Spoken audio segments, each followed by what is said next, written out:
in London, and this is the fourth Christmas Eve. The beef eaters may have become spam eaters, but no one has seen Scrooge about tonight.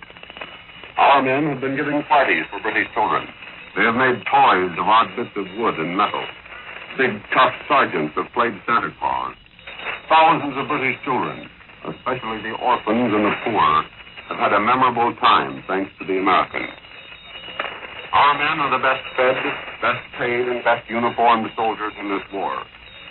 And this Christmas they have certainly maintained the American tradition of good-natured generosity. Some of them are a little homesick, but you couldn't tell it by looking at them. I've asked many of them what they'd like to say if they were talking to America tonight. And most of them have said, well, you see, it's a little tough to know what to say. But you know how it is. I've an idea. Most of them would tell you, don't worry too much. We're all right, and we're amongst friends. And some of them on this dark night might repeat the words written a long time ago.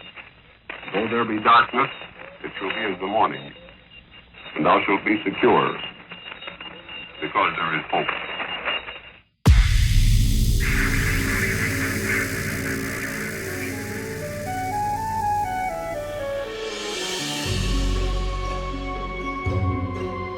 Welcome to Reimagined Radio, a program about sound-based storytelling. With each episode, we explore how dialogue, sound effects, and music can engage your listening imagination and promote storytelling. Here to tell you about this episode is John Barber, producer and host. Thank you, Rylan. Hello, everyone. Welcome to Reimagined Radio. This episode is a Radio Christmas Sampler, Volume 5. It's part of our holiday series. This is the 5th year we have offered a holiday sampler. This time, the theme is hope, and we have 3 radio stories I hope you will find interesting. We began, as you just heard, with Edward R. Murrow and his Message of Hope to America, Christmas Eve, 1942. Broadcasting via shortwave radio from London, Murrow, as always, is a reliable commentator of what he sees and hears. Please listen to our episode, Proximity Effect, which considers Murrow's radio reporting of the London Blitz during World War II. It's available on our website, reimaginedradio.fm, or our YouTube channel, @ReimaginedRadio. Next, we'll listen to samples from A Christmas Party for Hubert Smith, an episode of the very popular program Truth or Consequences. Then we'll listen to The Plot to Overthrow Christmas, a radio drama written in verse, broadcast by Columbia Workshop, Christmas Eve, 1945. For more information and the episode script, visit our website, reimaginedradio.fm. Thank you for listening as Reimagined Radio presents A Radio Christmas Sampler, Volume 5. The next sample comes from the radio program Truth or Consequences. Created by Ralph Edwards, it opened on 4 CBS stations March 23, 1940. Soon, it was carried by stations nationwide, the greatest success story of the 1940 radio season. Sponsored by Procter & Gamble, makers of Duz dish soap, Truth or Consequences quickly established itself as the most sensational of all radio quiz shows then available. Episodes combined elements of slapstick and lunacy in a quiz show format. Contestants were asked questions. Incorrect answers resulted in outlandish consequences. In this sample from the December 20, 1947 episode, Edwards directs a transcontinental radio and telephone hookup between Tennessee and California to provide a hopeful Christmas for a wounded war veteran and facilitate radio storytelling. Let's listen to A Christmas Party for Hubert Smith. Hello there. We've been waiting for you. It's time to play Truth or Consequences.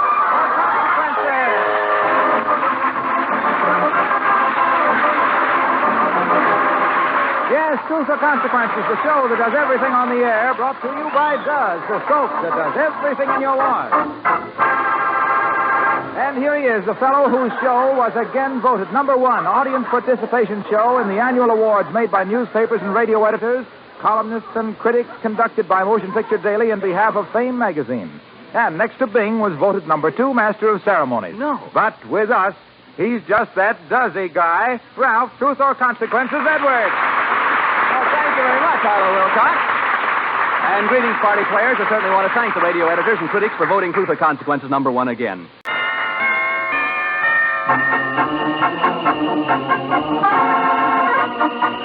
Yes, it's here again. For the past weeks, you've been going over that gift list and maybe most of your purchases there, but now on the threshold of the big week of the year, with wreaths in the window, holly on the door, with a jolly old man with the long white whiskers fattening up his reindeer for the big trip down, there's no denying it, Christmas is here.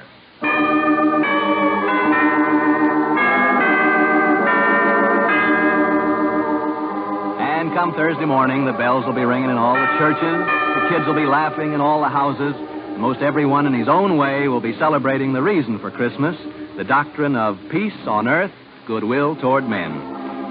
And we got to thinking what an ironic thing it is that many of those who helped give peace the real meaning of the word will be doing their celebrating from a bed or a wheelchair in a veterans hospital. And I wonder if each one of them can know and feel in their heart just how grateful we are. So, fellows in hospitals all over the country, this next consequence is for you. As a matter of fact, you might even be the contestant we have for it. Here we go to a veterans hospital, and will the fellow whose name I call please say hello back to me, although there may be no microphone in sight, you see. Hello? Hello? Hubert Smith. Hello. Hi, shipfitter third class Hubert Smith. This is Ralph Edwards at Truth or Consequences. Now, tell our Christmas party listeners what hospital you're in, Hubert. Long Beach Naval Hospital. Yes, sir. Well, all the gang around there? You bet. Where's your home, Hubert? Greenville, Tennessee. Yes, where is Greenville, Tennessee? Well, that's 72 miles north of Knoxville. Yes, sir. Who all is in your family, Hubert? Well, there's just 3 of us, my mother, father, and myself. I see. What do they call you, Hubert? Or... Well, no, they call me. I go with my initials, H.C. H.C., okay. But what's your father's occupation? He's the manager of the Greenville bus station. I see. What coach company is that? Tennessee Coach Company. I see. Well, before we go any further, we'd better give you a question, Hubert. Al, get me a question from the question bin, will you, please, or Floyd? And then if you miss it, why, you must pay the consequences, okay? Well, I'll all right. try. The gang around there, fellas, we better give them an easy question, do you think, or a hard one? Let them have it, okay.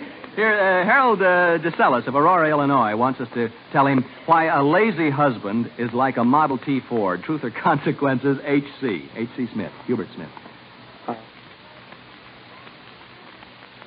How about that, H.C.? Why is a lazy husband like a Model T Ford? Well, You got all sorts of time. You got 20 seconds, 18 have gone by, 19, 20. That's all. Because they're both shiftless. Oh, man. I guess we got him, didn't we, gang? Well, you haven't told the truth, so you must pay the consequences. Now, your consequence, H.C., Hubert, is to pretend it's the night before Christmas in Greenville, Tennessee, your hometown, just as it's been for all the years you can remember. And you're back there with the family and the gang, doing everything you've always done. This is before you ever thought of the word paralyzed or hospital cot. Okay, hang on. We're really going back to Greenville. This is a preview of Christmas Eve in Greenville, Tennessee, H.C. I suppose the first thing we'd better look in on is the school party. Didn't the high school usually hold a Christmas party the day before Christmas? Yes, they usually did sometime just before Christmas or before we got out on vacation. Ah, yeah. All right, then. Here we go, boy. Alakazoo, alakazam. School party at Greenville High. Here we am. There they are, H.C. Hey, gang. Hey, everybody. Hey, look. Listen, everybody. Look who's here. Here's Hubert Smith. Old H.C. is here for the annual Christmas party. Oh, how does that sound, Hubert? Well, I haven't thought about those fellows in a long time. Oh, boy, they're glad to see you. Say howdy to them. Hello, gang. They're really there, boy. You'll have to sort of give your names, you fellas there and girls at school. Give your names one at a time, Hubert, so that, we'll recognize you, or at least H.C. will, just in case any of the guys have gotten fatter and the gals prettier. Go ahead. Hello, H.C. Remember me? Who is it? Mary Elizabeth Walker. Remember H.C.? I sure do. Well, don't get so anxious, boy. All right, next. Hello, Smitty. This is Parks. Remember the explosion in Miss Reimer's chemistry class? What do you say, Park? Come on. Hello, H.C. This is Kathleen Boswell. Remember me? Oh, you bet, Cat. The whole gang, boy. Hi there, H.C. Remember me? Marietta Lamb. Well, Marietta. Hi, H.C. This is J.W. Ramsey. How's tricks? Oh, same as always. Who's Tricks, huh? Never mind. Hello, H.C. It's Cy Ramsey. What do you say, Si? H.C. This is Maurice. Remember those big football games we used to have? Oh, you bet. Well, Hello, H.C. This is Bill. Do you remember those firecrackers that we used to shoot in the study hall? okay, boy. Well, they all seem about the same, don't they, H.C.? They sure do. Yeah, any of you get married since Hubert saw you last? Oh, yes, H.C. I'm getting married in the near future. Guess who I am? Well, that could be Kathleen Ambrose. Oh, you're exactly right. Well, you hit it right on the nose there. Well, who are you going to marry? Is that a question? Is that, Kathleen, who are you going to marry? I'm marrying Jack Armitage. You remember him, H.C.? Oh, no, I think Kat's probably been going with some of the fellows since I left. She always was a handful. Getting around quite a bit. Some of the younger crop has crept in, you know. Well, look, kids, we're going to have to get running on. This magic spell only lasts to the end of Truth or Consequence tonight, and Hubert has a million things to do and a million people to talk to. So say goodbye, gang, here at the annual school party at Greenville High School. Say, Smitty, this is your old principal, A.B. Gillen. You remember me? Oh, you bet. We just want you to know we are thinking of you all the time. The gang is all here with a happy tear in their eyes for you. Hurry and get well. Merry Christmas. Merry Christmas to you, Mr. Gillen. You bet it's Merry Christmas, fella, and a town full of friends proving it. But say, we better get floating over to the next place. Let's see, the night before Christmas in Greenville, Tennessee. What would you be doing, H.C.? Oh, my goodness, is all your Christmas shopping done, Hubert? No, I haven't thought anything about doing any this year. Man, did you get a gift for your best girl? Well, not yet. What's her name? Lila Murrow. Lila Morrell. Do you love her? You bet. Any marriage hopefulness there? Well, I'm going to think about it seriously as soon as I get out of this bed. Yeah, boy. I knew there'd be some last-minute shopping to do. What do you want to get Lila? How about a nice handkerchief or something like that, huh? Just for her? Why, she rates more than that. Well, yeah, but I mean, we can get some. Maybe a handkerchief now, okay? Well, I'll settle for that, I guess. All right. Well, come on. Before the stores close here, we're right in front of George R. Lane's store here on Main Street. Let's go in, shall we? Right. Okay, boy, come on. We're entering the front door, really, of George R. Lane's in your hometown of Greenville, Tennessee. Alakazam. Now, let's get that handkerchief and get on here. Let's see. We're in the store now. Here's a counter where we ought to be able to get a handkerchief. Hello. You recognize this fellow? Well, Hubert Smith. I'm Miss Fern Price. Remember me? Oh, yes. Remember my son, John? It's wonderful to see you, Hubert. Well, So you want some of these pretty ones? For a girlfriend, I bet. Yeah, he wants one of the pretty ones. Yeah. What color do you like? Well, we'll make it white silk one. White silk. You want something with lace or just plain? Well, might as well make it lace. What size does she wear? Now, wait a minute. What size? Isn't this the handkerchief counter? Oh, man, no, this is the lingerie counter. Oh, for goodness sakes, give us a pretty handkerchief and let's get out of here, huh? H.C., say goodbye, boy. Goodbye. Goodbye, Hubert. Yes, sir. Let's get out on Main Street here. We'll hang on to Lila's present, a handkerchief, in case you see her. Here we are. Wonder who's around here on Main Street.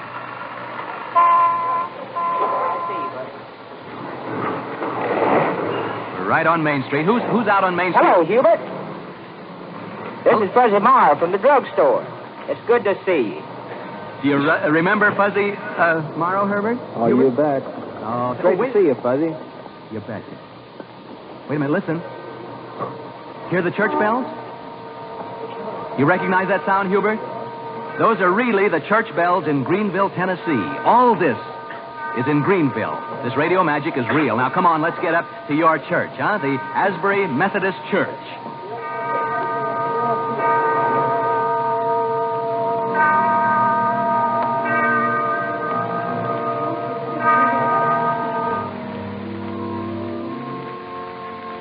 Here we are in the vestibule of the Asbury Methodist Church in Greenville. H.C., you still with me? Huh? Yes. We're right here in the vestibule. Let's peek through the door and see who all is here tonight. You recognize any of these people, H.C.? There's Mr. and Mrs. Perry Lamb. You remember? Oh, I remember several of these people. Yeah. Atta boy, you're playing it right along. And Bobby Phillips, remember him? Oh, sure, but I haven't seen him in a long time. You went in the Navy with him, didn't you? That's true. Yeah. Well, let's go on in because Reverend Fleenor will speak right after the organ stops. Come on in. Here we go. Hey, H.C., remember me? I'm Catherine Frazier. Catherine Frazier. Oh, hello, Catherine. You kids shouldn't talk in church like this. Hey, H.C., Harry Fortner, remember, pal? You bet. Yeah. And look over there. Hello, H.C., this is your grandmother. Hello, grandmother. Oh. Here's Granddad. Hello, H.C. Hi. How are you? Just fine. Atta boy. Hello, H.C., how are you? Who's that? Why, that's Linda. Yeah, boy. My name is Linda Lewis Carter. Do you remember me? Sure. Sure he does. I'm sure the Reverend won't mind her talking like this. Oh, quiet, you folks. Reverend M. Guy Fleenor is going to speak.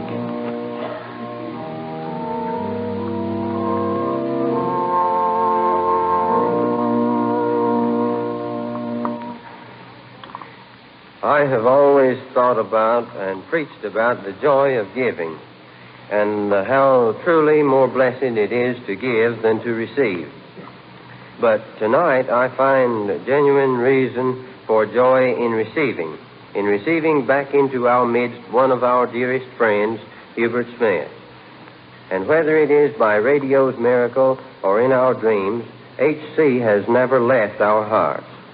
And in hundreds of churches all over the country, I'm sure all of us preachers, priests, rabbis, and spokesmen of all faiths look down at the seats where you boys used to sit and know in the deep of our hearts that the prayers which went with you into war will bring you back to us again to share the peace that you have made possible. H.C., it's good to have you with us.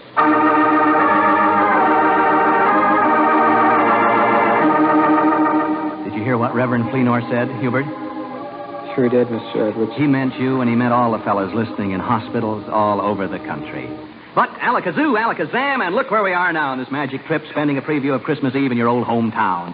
Now, you may be in a ward in a veterans hospital at Long Beach, California, and I may be here on this stage in Hollywood at NBC, but everything else is in your hometown of Greenville, Tennessee.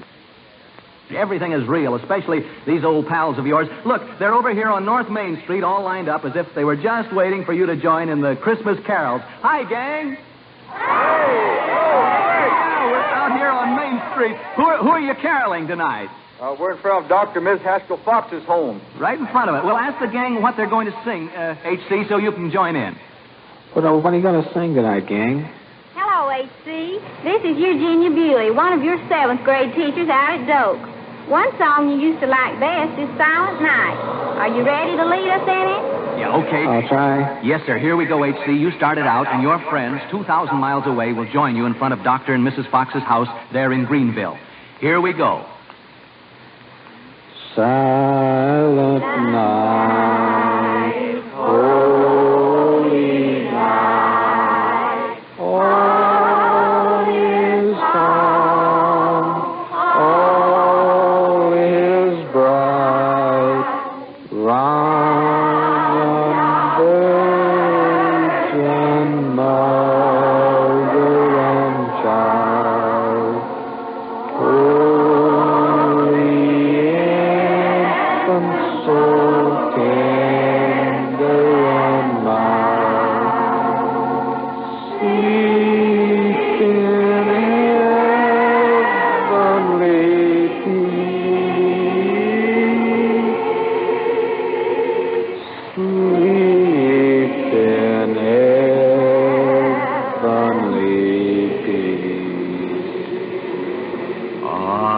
was beautiful, H.C. Wasn't it, carolers? Yeah. Hello, H.C. This is Dr. Fox. Mrs. Fox joins me in saying, that was swell. Merry Christmas. Welcome home. Oh, my goodness, I'm glad you reminded me, Dr. Fox. Home is right. I promised Hubert's mother and father I'd get him over to see them before the tree was trimmed. Now, here we go, right over to your house, H.C. Alakazam, and here we are. Your folks are expecting us. Let me knock, though, just to warm them. Yeah. Anxious to talk to Mother and Dad? Sure am. Well, I'll bet they're as excited as you are. How long since you've been home? It's been several months now. About 8 months, in fact. Yeah, they're certainly taking their time. Seem to answer. Why, look, Hubert, there isn't even a light on. Where do you suppose they are? Well, they might still be at the station. No, they said they would see. Oh, what's the matter with me? Of course, they're not in Greenville, Tennessee tonight. Do you know where they are, H.C.? Well, no, I haven't any idea, Mr. Edwards. They're right there outside the door of your ward in Long Beach Naval Hospital. Come in, Mother and Dad. Hello, H.C. Hello, H.C. Merry Christmas. Merry Christmas. Are they there, H.C.? I guess they are. And I guess it's yes, they're here. You bet. Well, goodness, there's Mother and Dad. H.C., we sort of pulled a switch on you there at the end. We really have been in Greenville with our microphones all night meeting your old friends. But when it came to Mom and Dad, we threw away the magic stuff and brought on the real thing. Your dad's boss, Mr. Al Kramer, even provided a substitute for both your mother and Dad at the Tennessee Coach Company so they could come along. Are you happy, fella? Oh, sure am, Mr. Edwards. Sir. If you can't go to Christmas, Christmas will come to you. Mother, how does he look to you? Oh, he never looked better to me. You bet. Mr. Edwards. All right. Well, I guess you heard H.C. meeting all his friends and doing some late Christmas shopping. By the way, H.C., what did you do with that handkerchief you bought, huh, fella? Huh? I still have it. Well, why don't you why don't you give it to your fiancée, Lila Morrell, huh? Go ahead and give it to her. Because she's right there outside your door, too. Come in, Lila. Hello, H.C. Merry Christmas. Hello, Lila. Is that a surprise, H.C.? Well, our hearts are with you, kids who've been in love for a long time, and we know this Christmas will be a happy one for you. What do you do back in Greenville, Lila? I'm a telephone operator for the Intermountain Telephone Company, but the number that I want best is H.C. Well, you betcha. Mother and Father and Lila, this reunion and your and Hubert's happiness, we mean for every veteran in veterans' hospitals all over the country tonight. This is your moment, too, fellas, because your parents and wives and children and sweethearts in their minds and hearts are thinking, that's me there with you. And that's what your hometown is thinking right now, too, boys. Small town, big city, that's what they're thinking. And don't think it's just at Christmas time, either. It's every day. It's just that with all this talk about peace on earth at Christmas time, we wanted you to know in this special way that the peace you fought to give us, we're going to fight to keep. H.C., Mother and Dad, and Lila are here as our guests to spend the Christmas holidays with you. We have hotel reservations for them near the hospital there. And since we've pretended this is Christmas Eve, let us give you your present. You got a swell future, Hubert. The courage that has brought you this far is the same courage that will see you through the future. Here to help that future is a $500 savings bond. Good luck. God bless you. Merry Christmas, H.C. Thank you, Mr. Edwards, and a very Merry Christmas to you. Thank you. Good night. Good night, boy. Good night. Good night, Mr. Edwards. Merry Christmas, Mr. Edwards.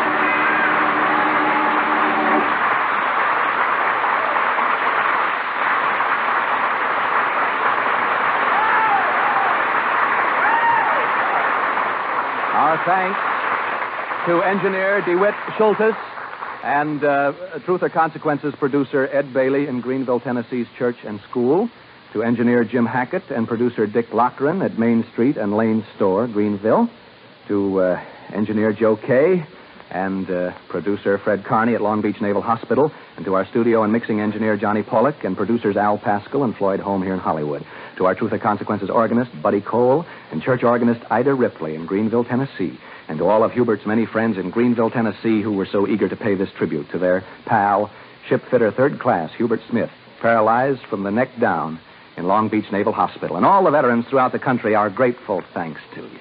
This is Ralph Edwards speaking on behalf of our sponsor, the makers of Does, and wishing you a very Merry Christmas. Good night, everybody.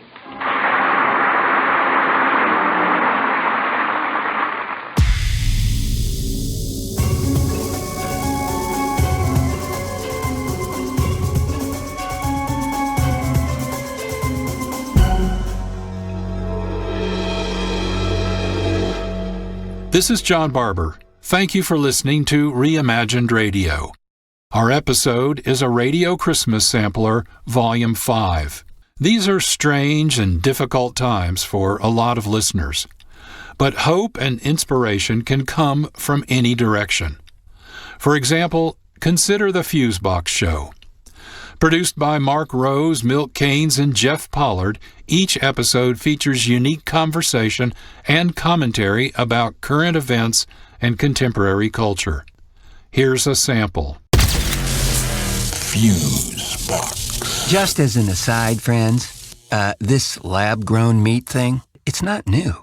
Now, remember the last time you went to KFC? I digress.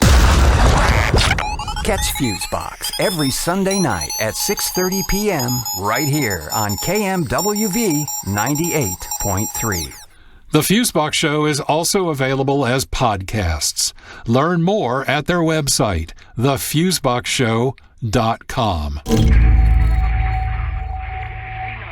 You're listening to Reimagined Radio. Our episode is a Radio Christmas Sampler, Volume 5. So far, we've listened to a Christmas broadcast from London by Edward R. Murrow and Hubert Smith's Christmas Party from Truth or Consequences. Our final sample is The Plot to Overthrow Christmas, written and directed by Irwin Corwin and broadcast by Columbia Workshop, Christmas Eve, 1945. All the actors and sound engineers are gathered in the same CBS New York studio. So the experiment is not with remote broadcasting. Rather, it's how the actors speak their lines. They all use rhyming verse, as the bad guys of history all gather in hell and hatch a plot to overthrow Christmas.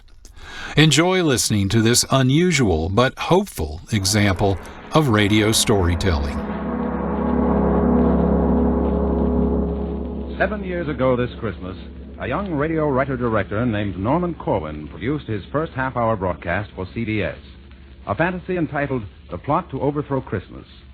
This holiday season, Irwin Corwin comes back to the same studio to direct substantially the same cast with which he first presented his now traditional fantasy, The Plot to Overthrow Christmas. As in the original production, House Jameson plays Santa, Eric Burroughs is Nero, and Will Geer performs the role of Mephisto.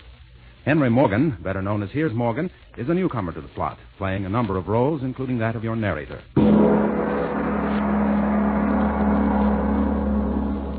Did you hear about the plot to overthrow Christmas?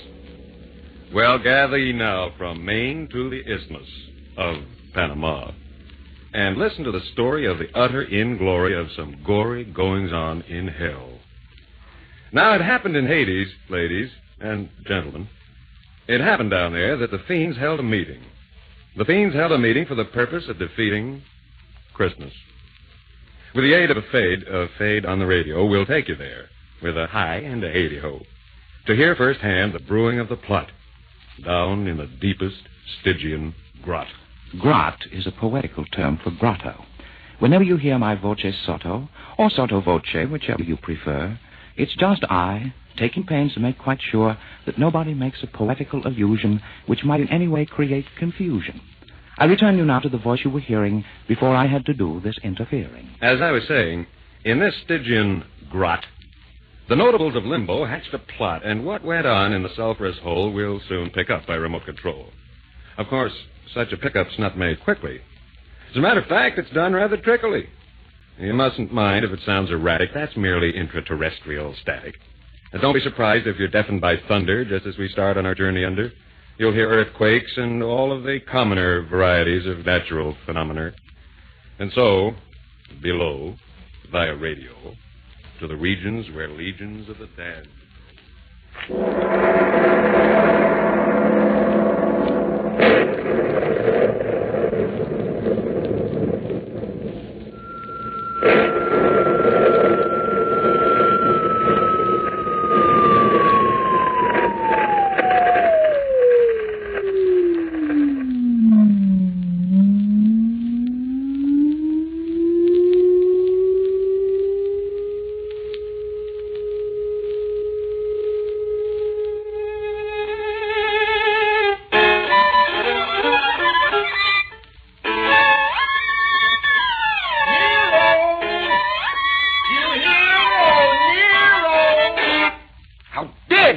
interrupt me in the middle of a movement of my favorite concerto.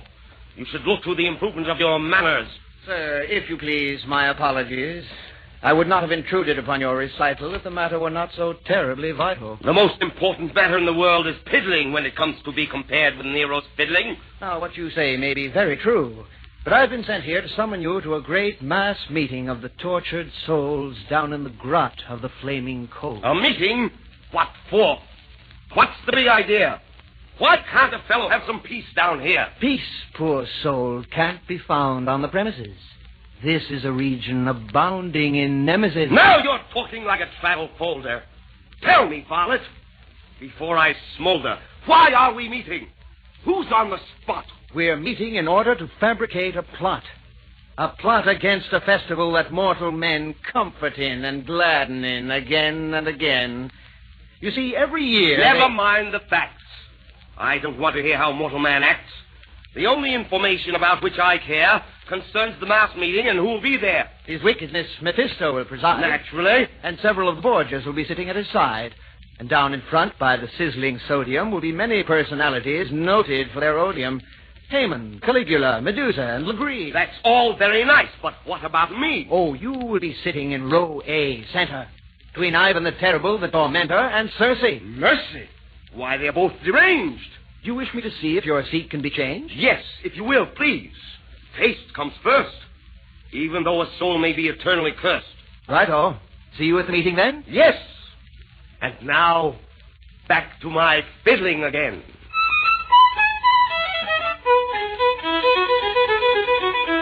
This is I, the sort of voce person. It should have been explained that Nero is rehearsing for nothing in particular. He's just that way. While hell's fires burn, he likes to play.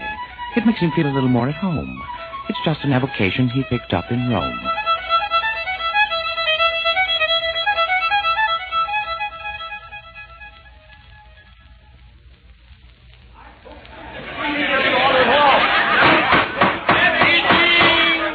The meeting will now come to order, please. I've called you here from over 60 seas, of boiling pitch and blazing phosphorus, to stop what constitutes a loss for us. We've lost prestige, and I greatly deplore that we stand in danger of losing more in the way of confidence and spirit. We're far from our goal. We're nowhere near it. And this is the reason. Though we've done well in carrying forward the work of hell, we've left a very big job unfinished. After all these years, there is undiminished goodwill on earth every late December because of Christmas. Now, please remember, as long as this continues to be, the race of man will not belong to me. I will listen now to any questions you may want to ask, and then suggestions. Mr. Chairman. Brother Haman has the floor. You say we've done well in our efforts to sell evil. I say we've done better. We've carried out the letter of your law. And I say, as a veteran Damon... Sit down there, Haman. Enough of this folly. Sit down yourself. You're off your trolley. Sit down. I'm Ivan the Terrible. You're telling us? Why, you're unbearable. I want more decorum in this forum. These personal remarks must cease. Now, Brother Ivan, will you speak your piece? I merely want to say, in a casual way, that Haman's a radical. Always gets fanatical. Why, you'd think to hear this pop that the devil should just give up. Mr. Chairman, Brother Ivan is a demagogue with a brain like a fly and the manners of a hog. He shall... Come to this. Are we going to let a little holiday like Christmas get the better of us all down here below? No. Very well, then, sirs. Very well. Let's go. Let's lay down our plans now to overthrow this Christmas business and all that guff of holly and mistletoe and stuff. Brother Caligula may take the floor. Mr. Chairman, I abhor, as a former emperor, anything which curbs our rule. Let us give some presents, too. Candy sticks and things to chew. Fruits and nuts and little cakes. Poisonous as rattlesnakes. Bravo! Let our subtlest work be by chloride of mercury. Brilliant. Let us wrap in tinsel bright little gifts of dynamite. Very good. Work things so that men will fear when 12:25 draws near. Good. Soon, at this rate, if you please, men will hang from Christmas trees. My dear Caligula, permit the chair to say that we think you got something there. And now with this fine start, let's hear some more. Yes, Brother Nero, do you want the floor? With all due respect to Caligula's views, I think there's a better method we can use. I've heard just lately men are giving the razz to classical music by making it jazz. They're swinging Bach. And what is keener, they're doing the shag to Palestrina. As a connoisseur of music, of course, I love the works of Rimsky-Korsakov. But today I note with a bitter shrug, they've made Scheherazade a jitterbug. Much as we admire your clever rhyme, will you get to the point? We're wasting time. I was just about to say, when interrupted, that Christmas can easily be corrupted if you take and swing all the Christmas carols. Why, think of the evil! Just barrels and barrels of sacrilege every time you play a pious song in a profane way. Why, once you entice them to swing Noel, then victory belongs to us. Well?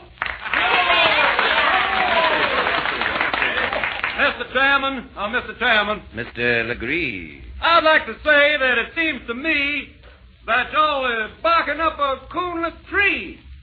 I think Mr. Nero's made a wrong guess. Now, the way to go about it is to get in Congress.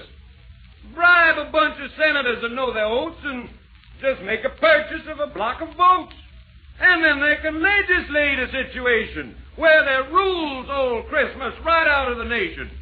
They can all get together and pass a law where there ain't gonna be no Christmas no more. I think Legree's suggestion is a beaut. It's very cute. And quite astute. Mr. Chairman! Mr. Chairman! Yes, Miss Borgia. I say that we should all give pause to think about this Santa Claus. He's the man behind the scenes, the symbol of what Christmas means. If we could rub him out, my friend, our troubles would be at an end. Just think how it would tickle us to liquidate St. Nicholas. A girl like me could fascinate the guy and then assassinate.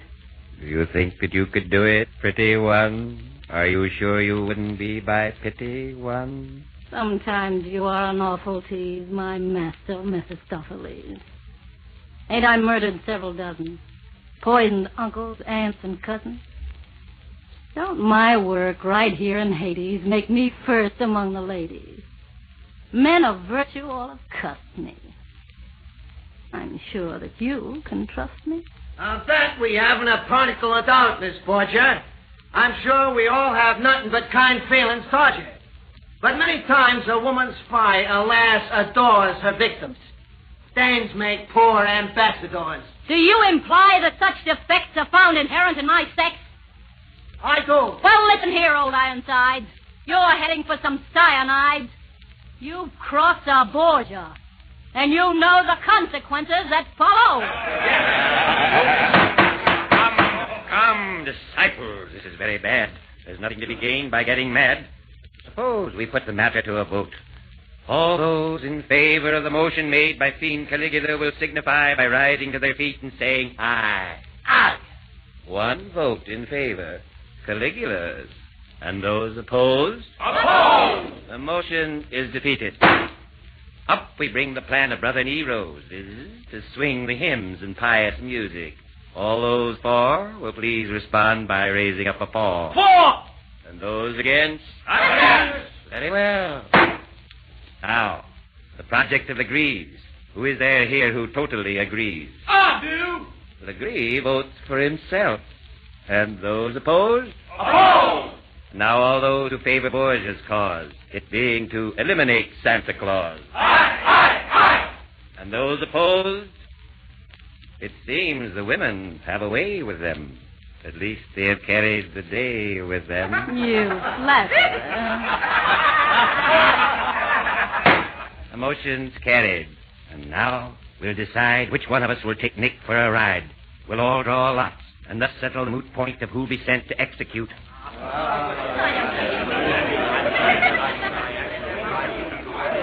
This is your old friend Sotto Voce, visiting down where it's eternal noche. Noche is Spanish for night, you know. Merely a reference just to show that English isn't all I have to go by. Oh, well, I guess I've missed my calling. I should have been a lobbyist.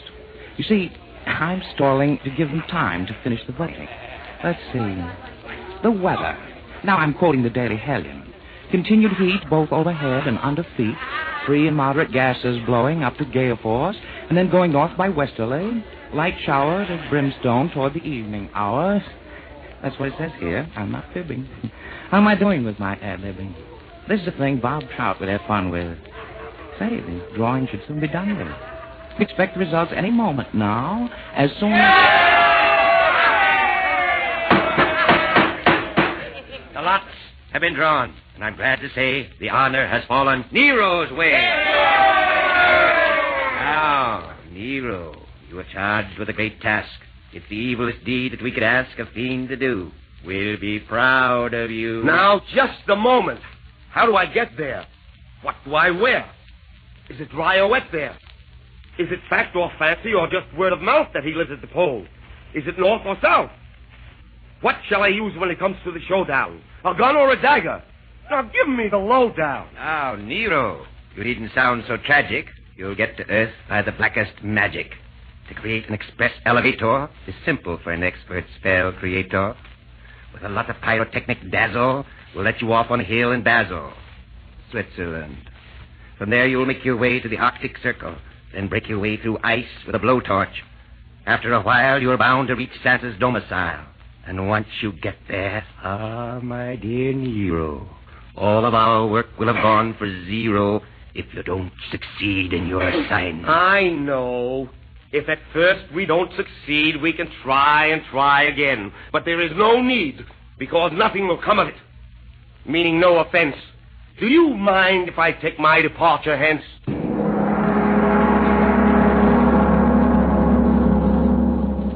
That, my friends, was a big brass gong. It is used in this story right along to indicate that we're about to travel to points where the plot will further unravel. And now, if Ambassador Nero elects, we'll have another spot of sound effects.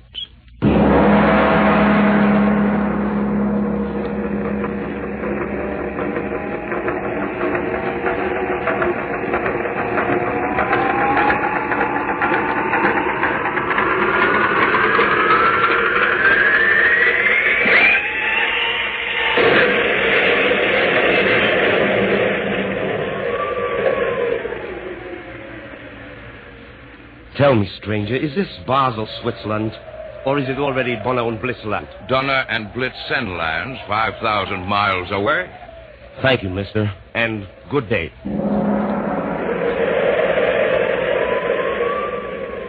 Tell me, stranger, I've been walking inland for weeks. Where am I now? In Finland. Tell me, stranger, because I've lost stock. Where am I now? In Vladivostok. Listen, stranger. After all these centuries of blistering heat, now I have to suffer from freezing feet. I'm wincing with pain from this pesky toe. No speak English, Eskimo.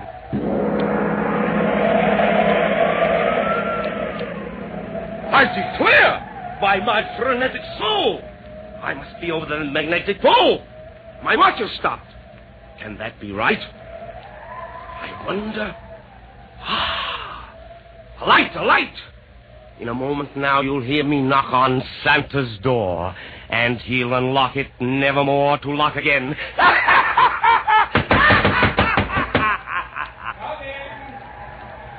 So is doom.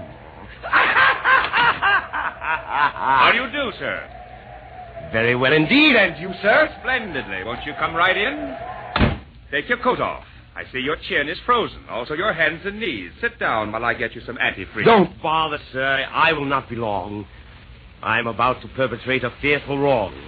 In short, I am going to do away with... Take it easy. Do not play with that gun. I know all about you. Really? Haven't I had my agent scout you for weeks? You've come all this way to abolish Christmas. Now, let me say... Listen, Santa. I'm no callow stripling. I've read Ernest Hemingway and Kipling and also The Shooting of Dan McGrew. And plenty of detective stories, too. And just to show you what a broad guy I am, I've also read the Rubaiyat of Omar Khayyam. Do you think that a fellow with his reading so graded could have learned so little as to be dissuaded from a main objective?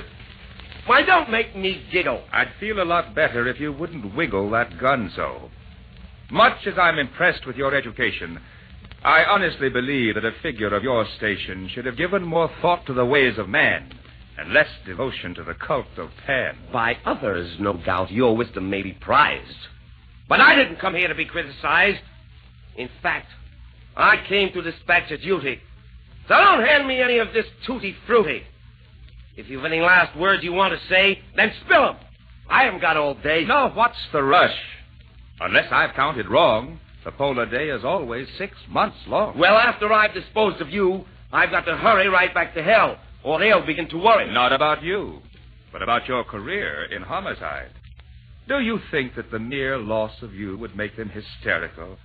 Their only interest is numerical. Think so? Mephisto wants to rule just as much of humanity as possible for reasons of personal vanity. By the sticks! You're right. To think that he'd dare. Are there any ladies here? Will you permit me to swear? My answer to that is an emphatic no. There are several lady dolls in the toy room below. Oh, Claudius! Oh, Cassius! Oh, Naphtali! What a fool I've been! What a fool I've been! But wait. I think I see what you're after. You're as clever as a big-time Roman grafter. You remind me now of my royalty just to get me in a mood for disloyalty. Do you think I could be that meanly deceptive to Satan? Why, Santa, I'm keenly perceptive. I can see right through all your clever ruses. Nero can be plenty foxy when he chooses. I'll have you know that I'm partly a dreamer, partly a wit, and partly a schemer. I'm part philosophical and also part mystic. I suppose you fancy that you're highly artistic. Fancy? Why, I have such a sense of beauty. Don't hand me a helping of tutti frutti. Any creature who really had beauty in his soul would appreciate Christmas. He would know that the whole idea of the holiday is one of such power that all the fiends below might gnash their fangs and glower, yet never in a million years could do it harm. Because it has a glory, a greatness, a charm you would know nothing about. Is that so? The spirit that it venerates, the good cheer that it generates, are things far, far beyond you.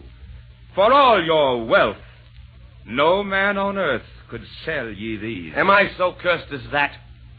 Will you tell me, please, what beauties there may be that I have never seen? Have you ever seen a Christmas tree, tall and green, smelling of woodlands, covered with a sheen of silveriness, its branches bending low with the fruits of human kindness instead of snow? No! Have you ever closely witnessed what takes place any Christmas morning on a young child's face? Or perceived any beauties purer than the joys distilled in the hearts of little girls and boys? Have you ever watched a fire in a fireplace on a Christmas Eve?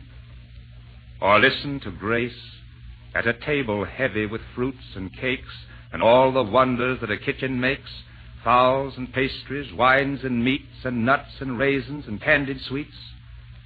Have you ever seen mistletoe hanging from a ceiling, in frosty air heard a far bell pealing? Have you ever come back from a sleigh ride tingling, and your feet keeping time with the sleigh bells jingling?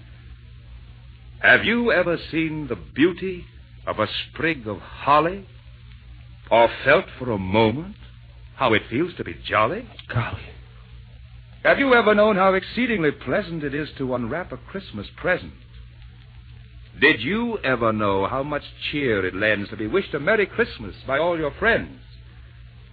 Did you ever experience the fun of giving?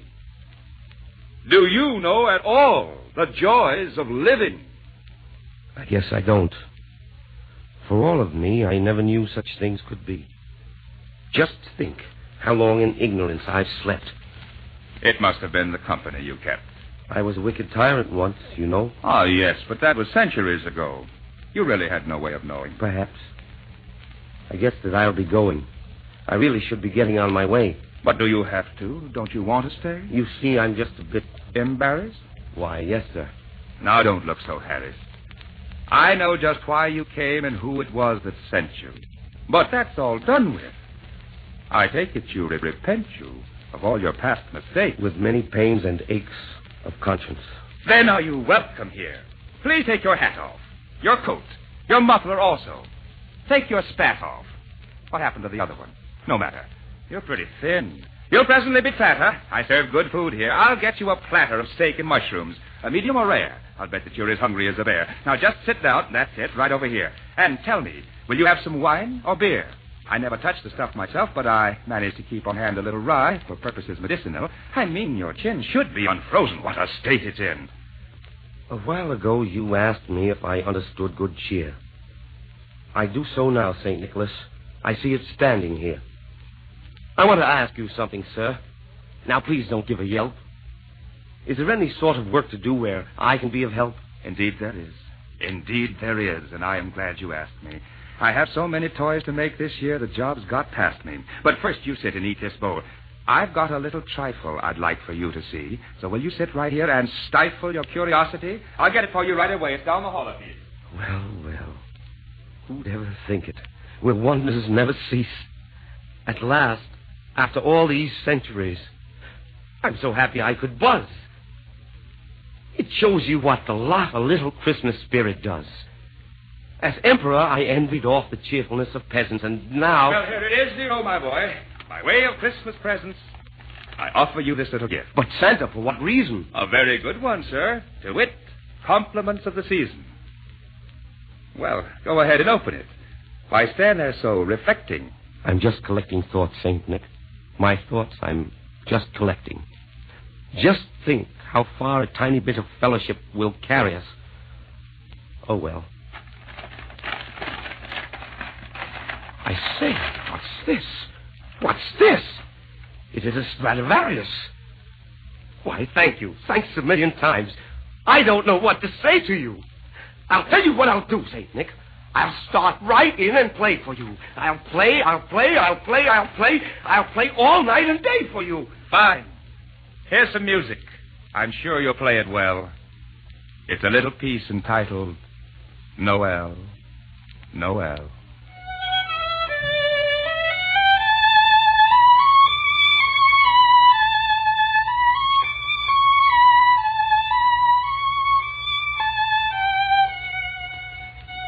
This is I. Remember me, your sotto voce friend? I've just come back to tell you that the story's at an end.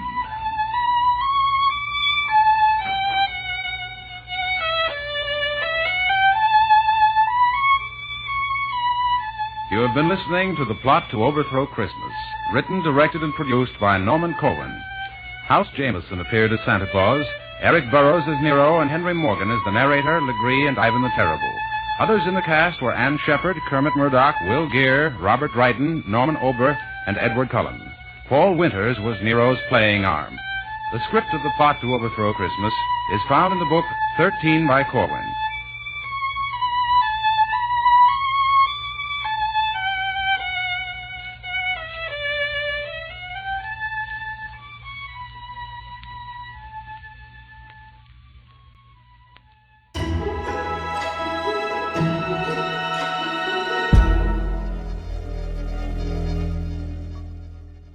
You've just listened to The Plot to Overthrow Christmas, part of a Radio Christmas Sampler Volume 5, an episode of Reimagined Radio. This is Reimagined Radio, a program about sound-based storytelling. Each episode explores how voice, music, and sound effects can engage your listening imagination and promote storytelling. The train was coming closer. I could hear its bell. its cry, its whistle crying. Still, he stood there. Now I knew that he was beckoning me to my death. The most important thing is to recapture the mechanical peak. Reimagined Radio. Nothing to see, everything to hear. Heard Mondays at 1 p.m. New episodes released on the third Monday of the month. Episodes are repeated Sunday evenings at 6 p.m. here on KXRW 99.9 FM. More information is available at our website, reimaginedradio.fm.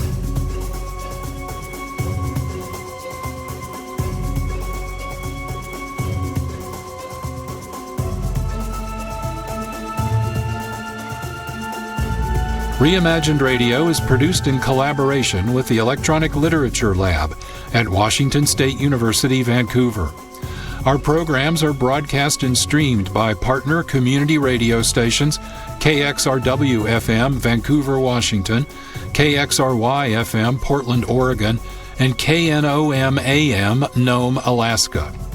Thanks to Marc Rose for sound design and post-production, Holly Slocum and Evan Leyden for graphic designs, Rylan Eisenhauer for announcing and YouTube management, Caitlin Kruger for social media management.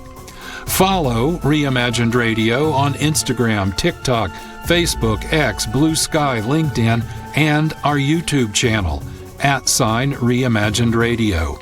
Visit our website, reimaginedradio.fm, for scripts and information about our episodes. Subscribe to the Reimagined Radio podcast and never miss an episode. Reimagined Radio acknowledges the debt we owe to previous and contemporary radio artists, and we hope our curation and stewardship of their artifacts and efforts demonstrates our sincerity. I'm John Barber, producer and host. Thank you for listening. This is a production of Reimagined Radio. To learn more, visit our website, reimagineradio, all one word, no punctuation, .fm. Please join us for another episode of Reimagined Radio as we continue our exploration of sound-based storytelling.